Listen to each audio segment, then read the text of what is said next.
Lesson number 15. Credit card now, pulubi later. Using a credit card seems like the easiest and most painless way of spending money dahil hindi mo siya mararamdaman sa una. Walang masama kung i-maintain natin ang credit card basta responsable tayo at marunong magkontrol. Saan ba nag-uumpisa ang problema natin pagdating sa paggamit ng credit card? Una, mabilis bumigay sa tukso, lalo na kung may credit card. Pangalawa, kapag sobrang emotional tayo, humingang malalim ka muna, magdasal ka at libagin mo muna ang sarili mo. Pangatlo, late makabayad kasi wala naman talagang budget para sa binili.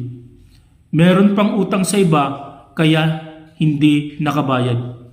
Nahihirapang maghanap ng taong mauutangan. Credit card, use it wisely and responsibly. Use it only for needs.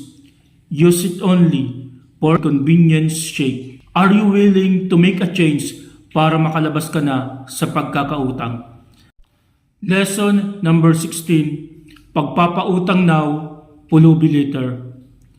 Ayos lang naman tumulong at magpautang, pero ang masama kung ito ay labis-labis. Minsan, inaabuso na ng iba ang iyong kagandahang loob. Bakit ba hindi maganda ang pagpapautang?